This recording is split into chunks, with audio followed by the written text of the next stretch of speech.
Oi, gente, meu nome é Christian Dunker, eu sou psicanalista, professor do Instituto de Psicologia da USP e eu tenho um canal no YouTube, o Christian Dunker, onde eu respondo perguntas sobre psicanálise, sobre filosofia, sobre psicopatologia, cinema, política.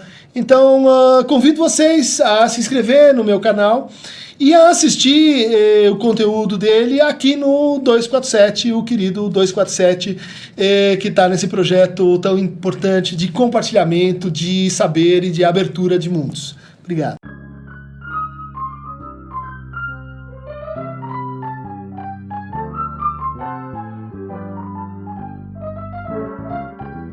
Bem-vindos ao nosso canal YouTube, no Falando Nisso de hoje, respondendo a pergunta que veio do Instagram a partir de Mel19650.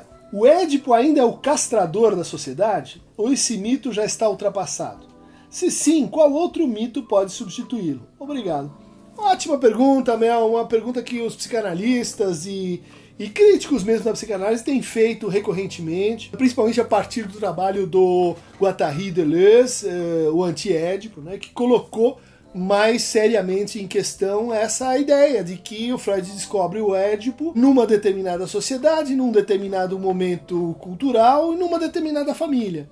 Então, aquilo que ele fala do pai, aquilo que ele fala da mãe, o que se espera do filho, a forma como o filho chega, a forma como a filha se torna mulher, tudo isso estaria assim gravitando em torno de algo particular da cultura europeia, do centro da Europa, e que o Freud então e a psicanálise teriam universalizado, ou falsamente universalizado.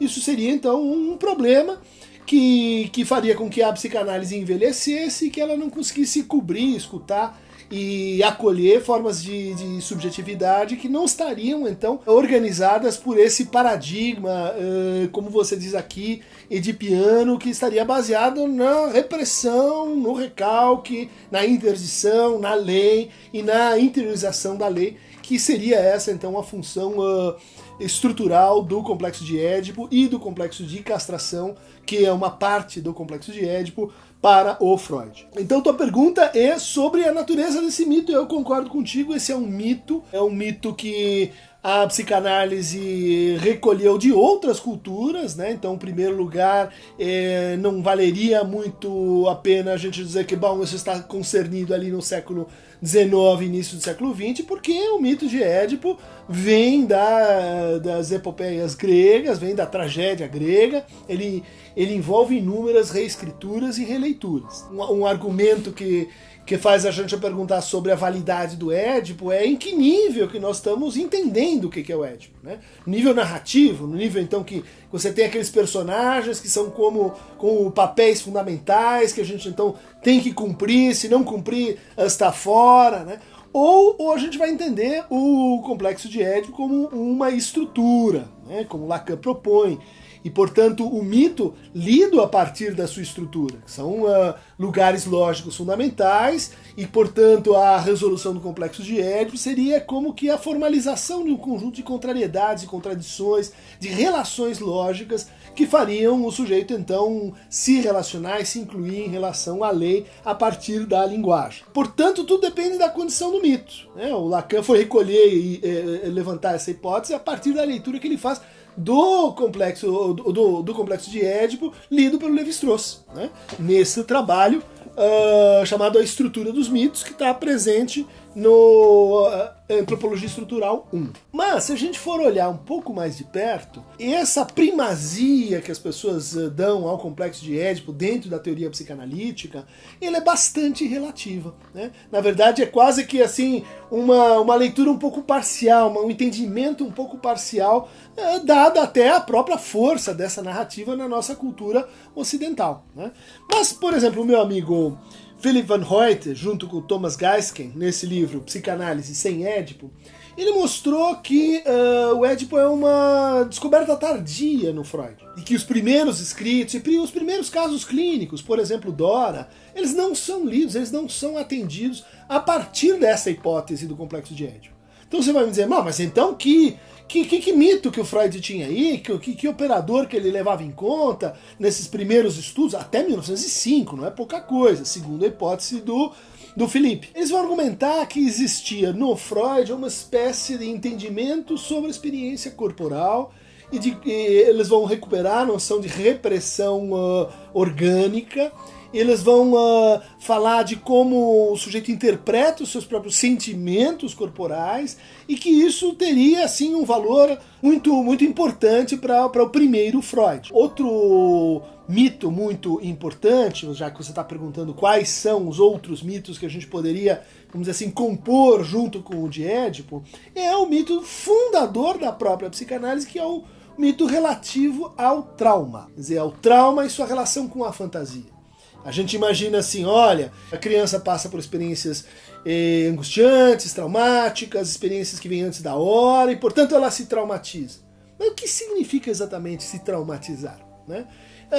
Lendo o Freud com um pouco mais de atenção, a gente vai ver que no começo ele entendia que isso provém de experiências que vêm de fora, a sexualidade vem de fora, de maneira intrusiva, sedutora, por meio de um adulto, mas a psicanálise nasce quando ele inverte isso não, na verdade, a sexualidade ela vem de fora num sentido, mas ela vem a partir do próprio sujeito, das fantasias do próprio sujeito. Então, a fantasia é aquilo que coordena e condiciona a emergência ou a acontecência do trauma.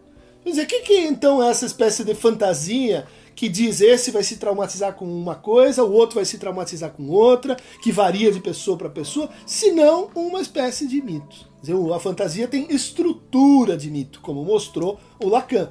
E cada fantasia, então a gente pode dizer, tem fantasias orais, anais, sádicas, masoquistas. Cada fantasia, ela está ligada, portanto, a um mito. O Édipo não é o único mito com o qual a psicanálise trabalha.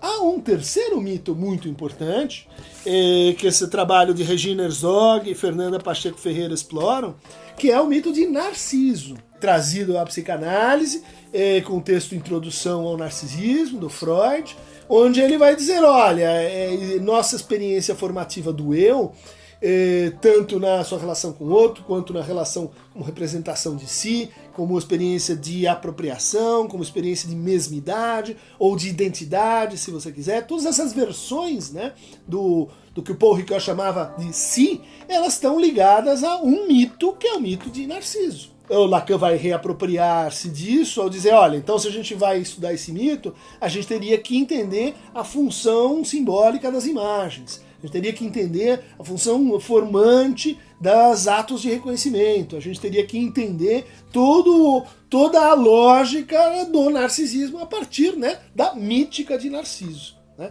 Ela incide diferente da mítica do Édipo, diferente da mítica da castração. Finalmente, há uma quarta formulação de mito no Freud, e que diz justamente respeito ao conceito de pulsão.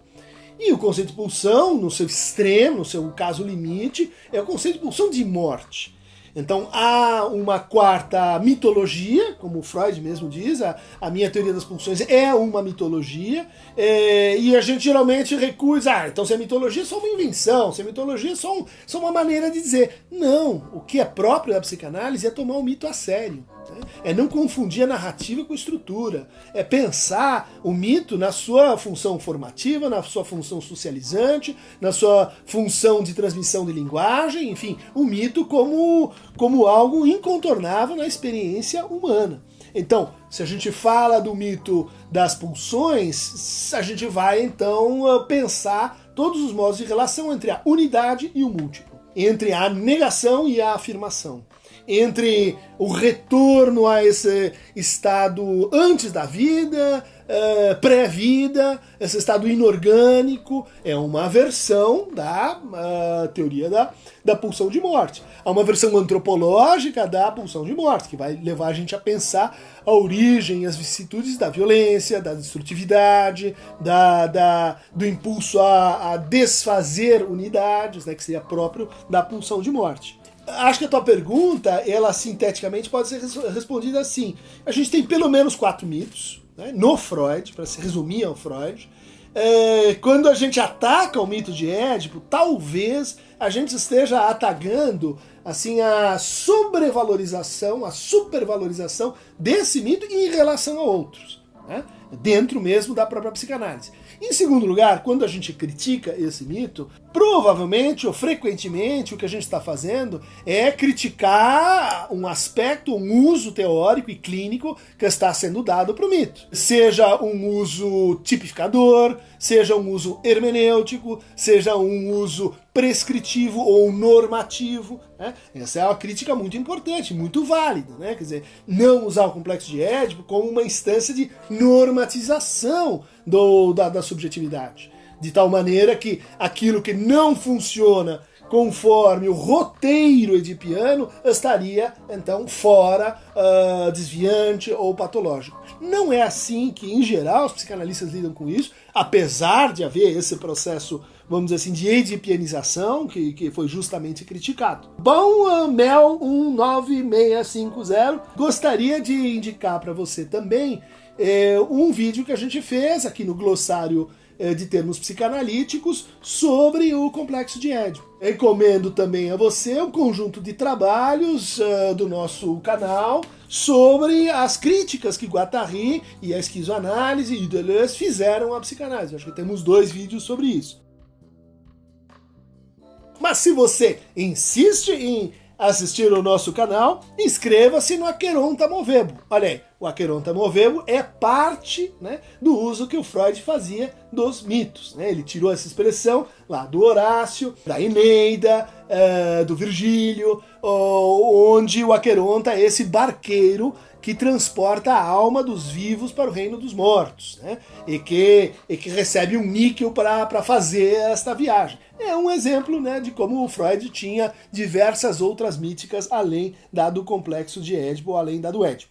Faça suas perguntas então aqui no Aqueronta Movebo e mande-as também para as nossas redes sociais, especialmente para o Instagram. Estamos começando essa articulação aqui hoje. Um abraço. Por hoje é só, hein?